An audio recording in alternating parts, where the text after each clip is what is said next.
Hi, my name is Dr. Tufel. I am assistant professor at University of Simla campus Pune. Today, we are going to record this lecture for the students of BS English Part 4 who have taken research methodology as one of the major subjects.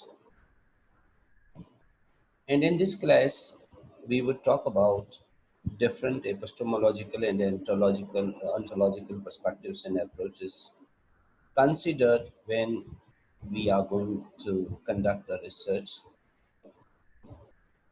This is a second lecture on the same topic. In a previous class, we talked about yes, we talked about that we have whenever we are going to conduct a research, we have to consider these things. Actually, what is a research? It has already been discussed that it's an objective inquiry to know the truth, to answer any questions, or to add something new to the existing wall of knowledge. But to reach this end, we need a scientific procedure. And this scientific procedure helps us to understand, to come to a certain conclusion that is based on a scientific and logical footings. So epistemology actually talks about the nature of a truth. How can we know the truth? And there are three aspects to come to any truth. The first understanding is that which is objectivism. Objectivism believes that truth is a free of a subjective approach, and truth is always present in a certain object. And truth can be known by approaching, analyzing, observing that particular object, and it is a divide of a subject. It is a segregated, separated from subject, and subject has nothing to do with that. So this is called objectivism. And when they use this epistemology, the theoretical perspective for serve for is positivism. In almost all the subjects of the science, they believe that positivism is the mean, the source for them. And almost all the subjects of science, they have been using this as a method to to reach this means that the truth that is object oriented.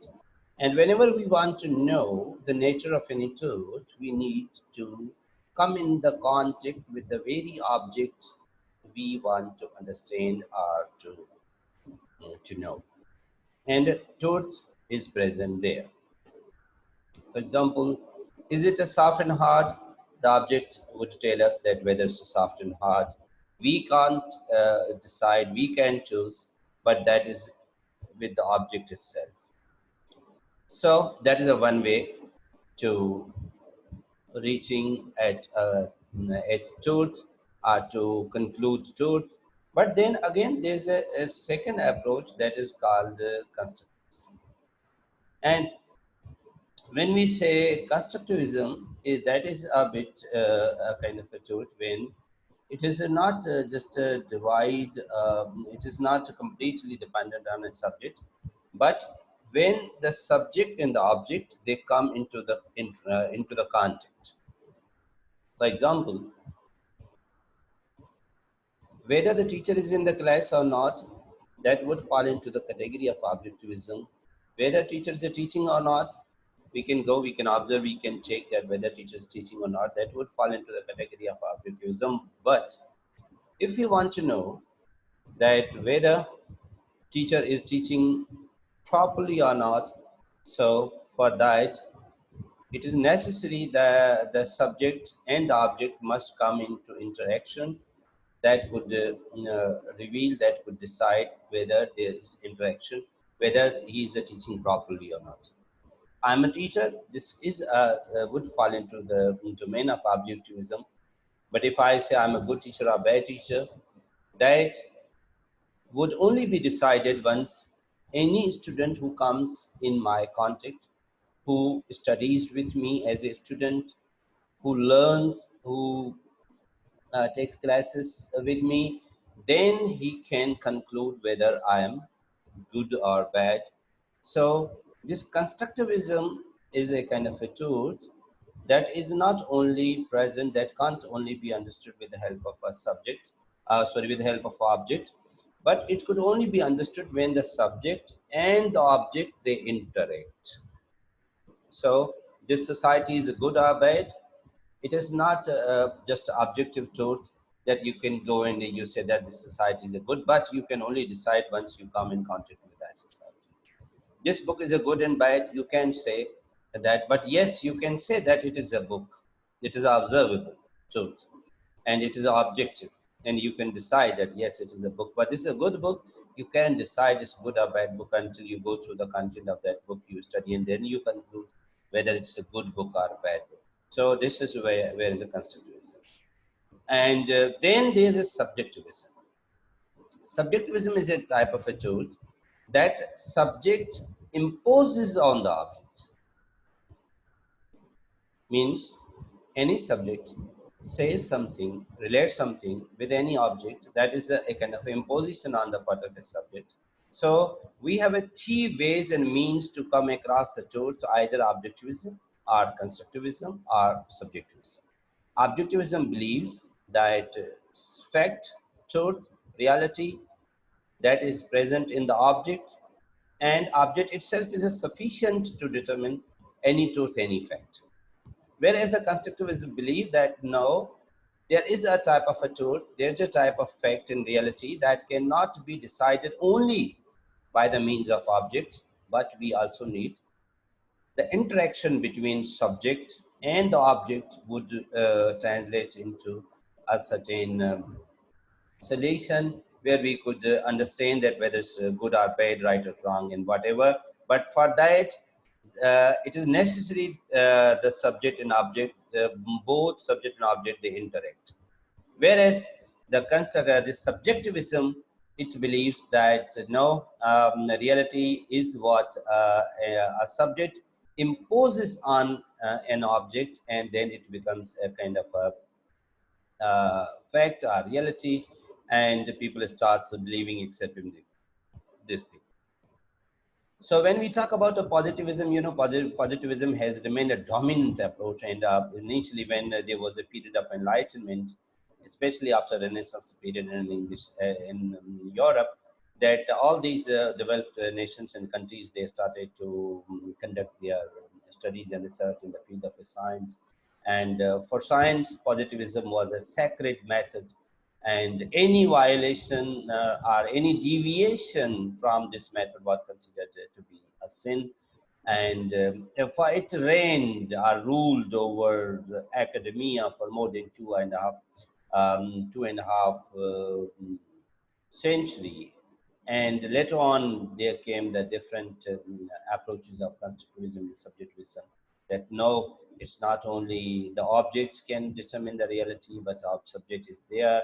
The role importance of a subject is also there, and it can also affect or impact the reality, and it is a positive to be included. So this is the actual function of these three epistemological stains what we take whenever we want to going to conduct research. So first thing is very important whenever you are going to conduct research. The first thing is that what type of nature, what is the nature of your research. If you are going to conduct a research that is a purely based on object, then it would fall into the category of objectivism, and then what you will take positivism as a the theoretical perspective. And then methodology, you can take experimental research, it can be survey research. And when it is experimental research, then we just conduct experiment, what with different experiments they are conducted in scientific studies, especially science, chemistry, physics, bio, etc. Teaching method, methodologies, teacher conduct, okay. And so these are experimentals, but most often experiments are conducted in the laboratories. There's a survey type of a research is that, and even we can decide that whether the teachers go and teach or not. This is objectivism. This will fall into the category of objectivism. And you can go and you can survey the schools and you can decide that whether schools teachers come or not, whether they join or not, whether they take less or not. So this is objective. And this could be it is can clearly be determined with the presence of object. If the teacher, that is object of his study, is present in the school, it means that teacher is available. So if you are going to conduct this type of research, this will call survey research, and you can collect the data. But again, if you want to know that whether the teacher teaches effectively or not, then the positivism will not be sufficient to go with that thing. Then you also go to the second theoretical perspective, that's interpretivism. Interpretivism is a system, theoretical perspective when you need to interpret. Now, see, this is the difference. In objectivism, objective realities, objective characteristics, objective qualities. Qualities of an object are the characteristics of an object, are the features of an object, or the things associated with an object are sufficient to determine that this is whether it is right or wrong, which is good or bad, which is effective or ineffective. But he's a teacher, okay, this is an object. And he's a present in the school, yes, it is objective truth, we can decide. So this is sufficient. But whether he teaches properly or not, this no object can decide this thing. For that reason, you need interaction. And how could this interaction take place? You yourself either go directly to the school and check how teachers teaching, or other ways that you go in a contact to the students, the parents, colleagues, and you get information from parents of the students studying in the same classroom. You collect information from parents of the students. You can collect information directly from the students. You can collect information from their colleagues. You can collect information from their superiors, maybe headmasters, principals, or their supervisors, the head of the institute, they could give you. So these way you can, but here you need a kind of interaction, and after that interaction, you would be able to. So this interaction needs an interpretation. So therefore, we call it interpretivism. Interpretivism is a reality that reality is not subject or not only based on an object itself, but for its proper understanding, you need to go to you need to interact with that object, and then it could be symbolic, or interactionism, or phenomenology, or critical inquiry, even feminism, postmodernism, and these are different theoretical perspectives what we take for to grasp the reality and the truth. So then when you come to this methodology, depends that what kind of a methodology you are going to take for this particular study. It could be experimental research, as I mentioned, that's used in a science subject. It could be survey research. It could be ethnography. Why do we know to understand ethnography? Ethnography is a sort of a studies, research parameters which are being conducted. When you want to know in a sociological setting, in a society, in a particular society, in a particular community, how things are being dealt, and how things are taking place. In order to know that truth, in order to know that particular aspect of that particular community, you need to conduct an anthropological, this is ethnography research. And in ethnography, you come in the contact with that particular community. For example, you want to conduct research that how the people of there live in this desert area. For that, this is pure ethnography.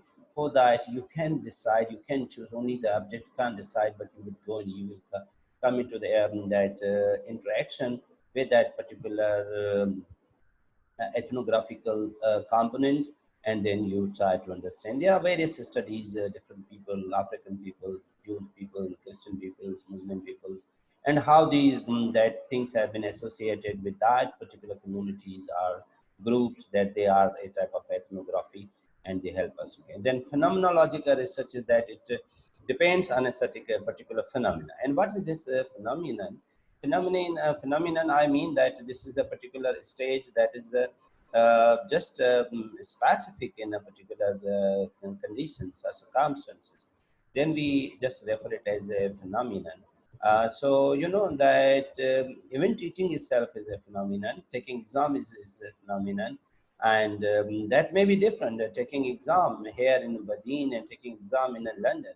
They both are phenomenon, and but the both phenomenons are different, and how these things are different, and how they correlate and cooperate, and how they differ. In order to understand that thing, we need to conduct this type of a research in order to understand the various phenomena and their impact are there. Then, for example, teaching with lecture method is another phenomenon, and teaching with the help of activities another phenomenon, and teaching with peer cooperation is another phenomenon, and where students are comfortable. Some students may be good with the lecture method, other may be good at activity based method. So these differentiations are these differences they decided how could we understand that differences and how they could be promoted further. So this would be phenomenological research. And then there's a grounded theory. Grounded theory research is methodology where we don't have, that we have already talked about too much about inductive and deductive method. Inductive method is that when we don't have any theory to guide, but we collect the data, and out of the data we start to analyze that data, and we starting them putting into codes and categories and classifications, scaling and interpretations. Out of that thing, we develop a particular theory. This type of research, and when we don't have a theory to guide, but we go through the facts, and after the analysis of that facts we come up with a certain concept, and that basic set of concepts help us to design a new theory. That is called inductive method. But when we come to this deductive logic is that when we have a specific theory, and that theory is going to guide us that how this particular action is going to take place. So here in a grounded theory, that we don't have any kind of preoccupied or pre-established theory, but we collect the data, and out of the data this theory emerges. Actually, this grounded theory initially was initiated by two scientists. They were the scientists of social sciences, and they yeah, were conducting research, especially on the people who were about to die. What were their feelings and what were their opinion when they were on the verge of death? So there wasn't any kind of a theory which could have been established previously to determine that the dying people think like this, behave like this, they have this set of norms and attitudes and the psychological behavior, etc. So these people, they didn't have any theory or any kind of a set of rules to guide and or principles to lead them in their studies. So what they started to collect data and information from the people who were on the verge of death, who were going to die. So they asked them questions, and out of their answers, they collected these all answers, and ultimately they devised a theory. So this theory came out of their ideas and out of their this process. So we call it as a grounded theory. And there's a this heuristic inquiry. Uh, I must say something about this heuristic inquiry. This type of research base initially started with the sacred books, Christianity, Bible, etc. And when we say heuristic, this is an approach that's rather based on intuition, and intuition in a sense that when you are going to conduct a research on a particular topic, you get that much involved in that particular topic that you every time keep thinking on that, and out of the this I say that involvement, and very much minute and very much detailed, and what I should, it means that extraordinary involvement in the subject, and every time you keep thinking on it and thinking and on thinking over, and then you try to understand, you try to decipher, you try to analyze, you try to figure out that what could be the possibilities, or what could be the possible reasons, and that type of involvement ultimately gives you certain intuitional power, certain intuitional understanding of that particular phenomenon, and this type of things are conducted in a heuristic inquiry approach. And even they say that as for simple example, I would like to simplify this concept of heuristic inquiry. They say that Bible are the Quran, since it's a book of Allah, and so every man can understand it, and for that you need interpretations, and very much minute interpretations, and to coming across the truth and the reality. So this is where we have this, and then we come to action research. Action research is research in which we conduct a practical research. For example, I want to know that how this particular phenomena takes place, and are this subject teaching this methodology could bring certain changes, etc. For that, I myself become either the part of the teaching community, or I just uh, take a particular teacher and advise him to teach students with a particular teaching method. And through this action research, we come to conclusion whether that particular pedagogy or teaching process or pattern is going to bring any positive change, or is going to bring any positivity, or whether it's effective or ineffective, whether it's useful or not useful. So this, by this way we could conduct action research. And then there's a discourse analysis. Now see, where this methodology we use, discourse analysis is the methodology, especially this is used in language studies. And the discourse is that when we use the language, and in the language we establish certain discourses or narrative, and these narratives are explained with the help of a particular discourse. So how language is being exploited or used in a particular context and in a particular setting in order to convey certain objectives and meaning. So this helps us, discourse analysis helps us to understand how languages and how this language tools have been manipulated, used to develop a particular ideology. But again, there's a critical discourse analysis that uses that analyzes the discourse, that why and how this discourse has been used to reach a particular mean. So these are the different methodologies used to understand these different three types of epistemological truth and stands.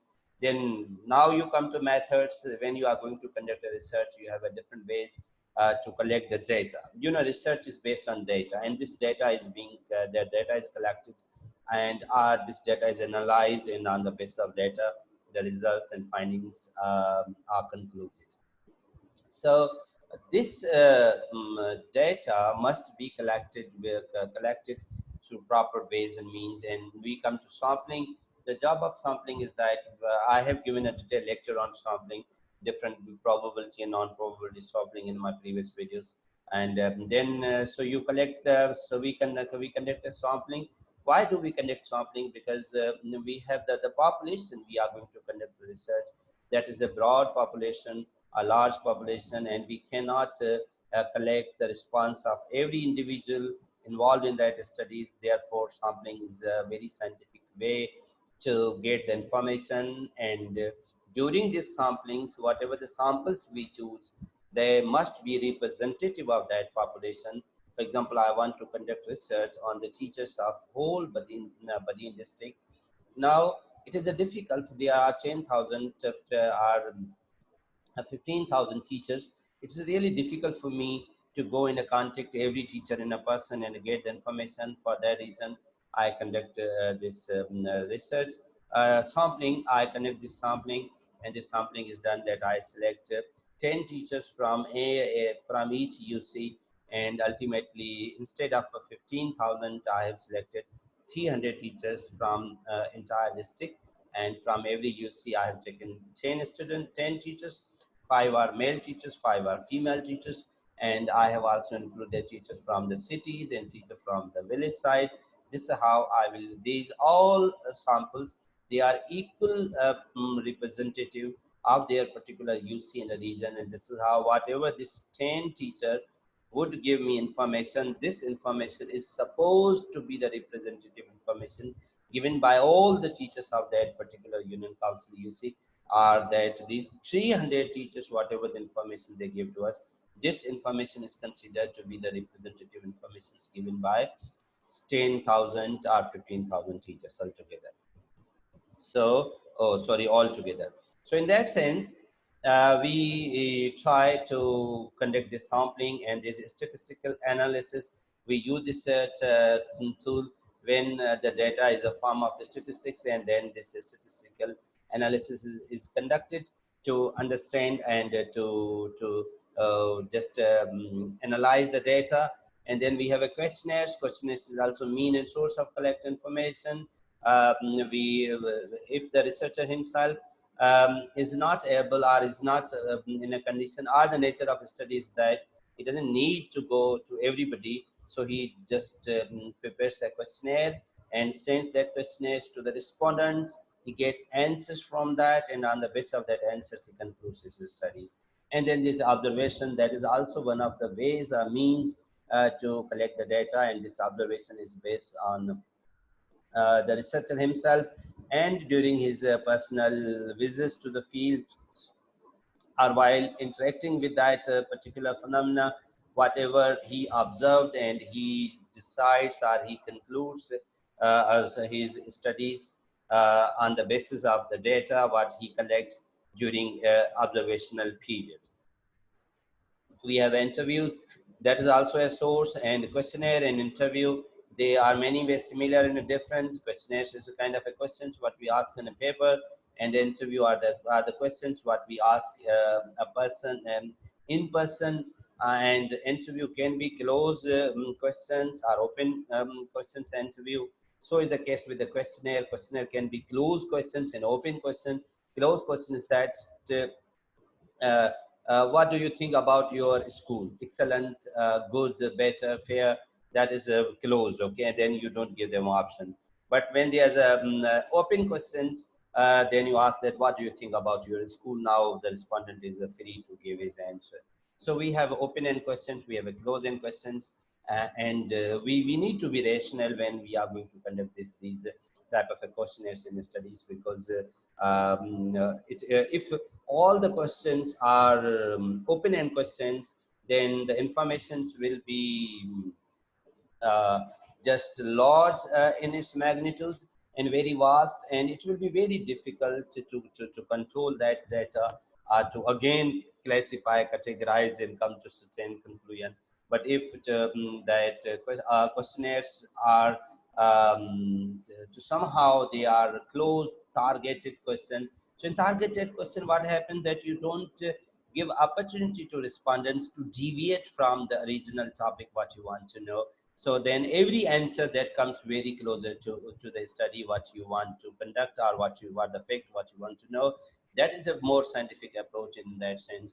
So I think that if the questions are close-ended questions, they are more valid and more relevant than the open-end question. But sometimes we also include open-end questions. They have their own merits and their own characteristics, qualities, and though their particular characteristic qualities help us to understand the things which are quite general in their nature and which are quite particular in its relation with the individuals. So some open questions also open new avenues for our understanding particular fact. And then we have a document analysis, case studies. Case focus group is that when we are going to conduct a research with respect to a particular group, and that is what our method is. That, for example, I wanted to conduct research that whether lecture method is a proper effective teaching method, or this activity based method. Now I believe that activity based method is better than that, so I just divide this class into two groups.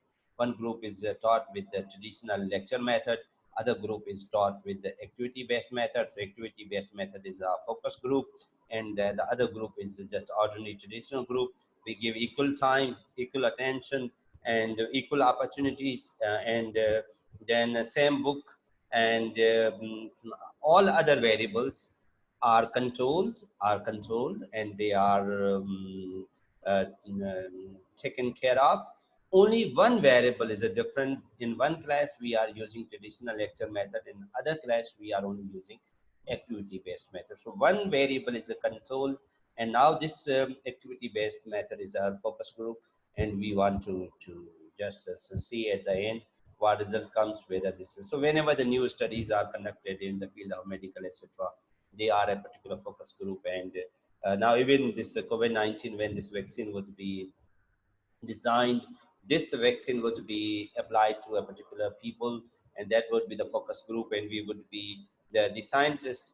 They would measure and analyze the outcome, and let me say side effect, etc., of that vaccine.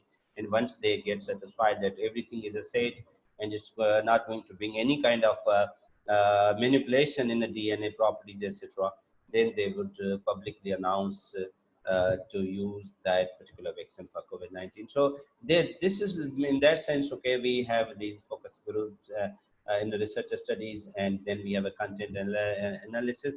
CA is connected to know that there's a thematic analysis and there's a content analysis. Okay, thematic analysis is connected to know the quality and how the things are being done, whereas the content analysis is most predominantly is conducted to quantify the things. So content analysis generally is done in the literature, I mean, because keep in mind, they are these all terms and terminologies.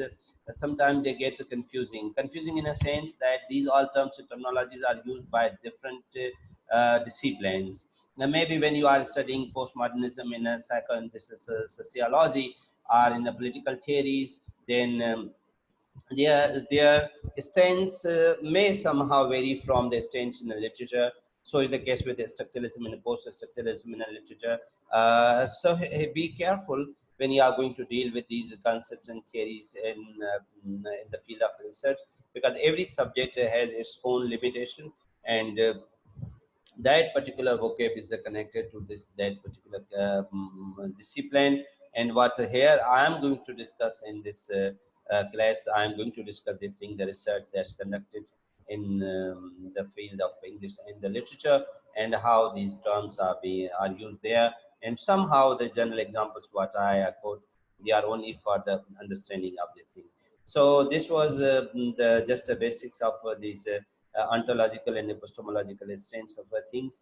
And in the next class, we will go in the details of these components and how these ways are being used. Because you remember that in a previous class we talked about that, we have these two type of opposing ontological traditions, okay, because epistemology says that what it is, okay, but how you determine these things, but ontology remains, okay, divided by two opposing ideas, that what is the nature of truth.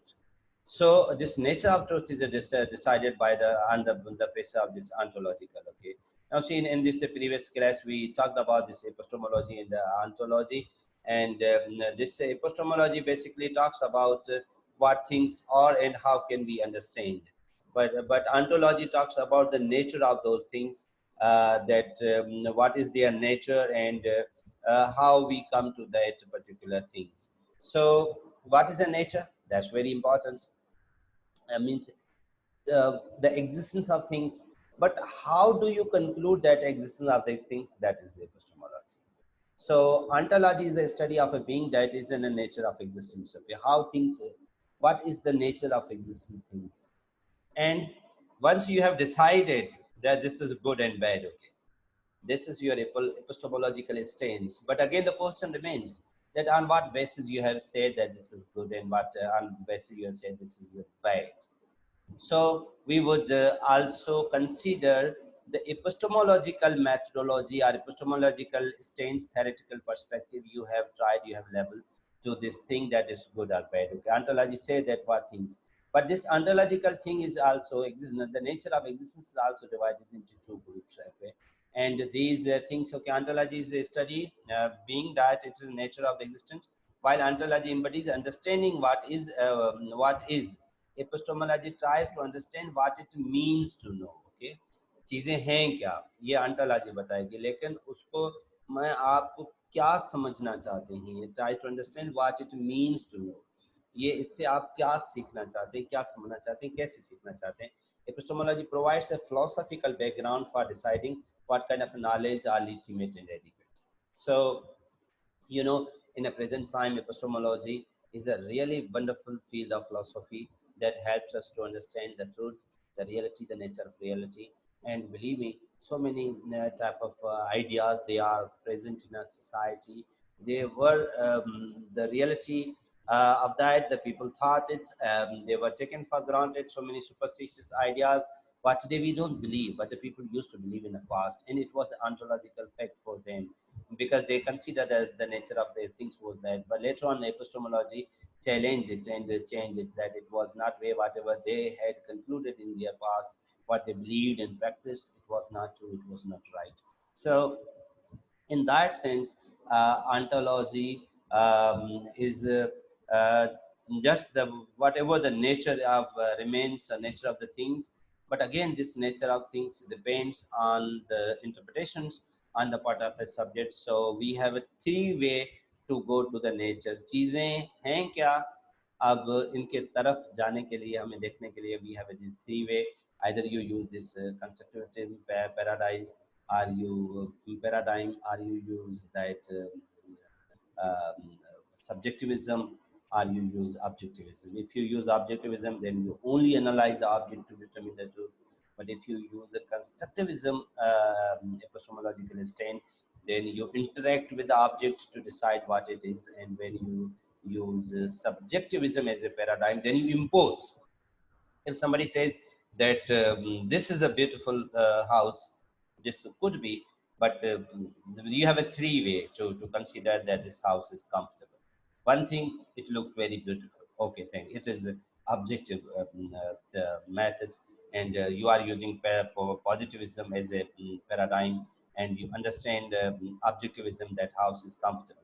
But it could be constructivism. You go and you live and you visit this house, then you say that it is comfortable. But this is based on your personal interaction after living in that house. And the third thing is that a person say, no, this is a beautiful. Why? Because I say this is beautiful. This is a wonderful institute. Why? Because I say this is a wonderful institute. We are the supreme race. Why? Because I say that we are the supreme race. This is the wonderful idea. Why? Because I say that this is a wonderful idea. I am the most competent person on the earth. Why? How? Because I say that. So many things in your life that people are saying and believing and practicing and happening, they are based on this idea. They are typically connected. They are typically There's a very bad news. they are typically connected with this thing. Papa, stop your class 1 minute. There's a very bad news. There's a very bad news. Stop it. Uh, uh, Stop it. Stop.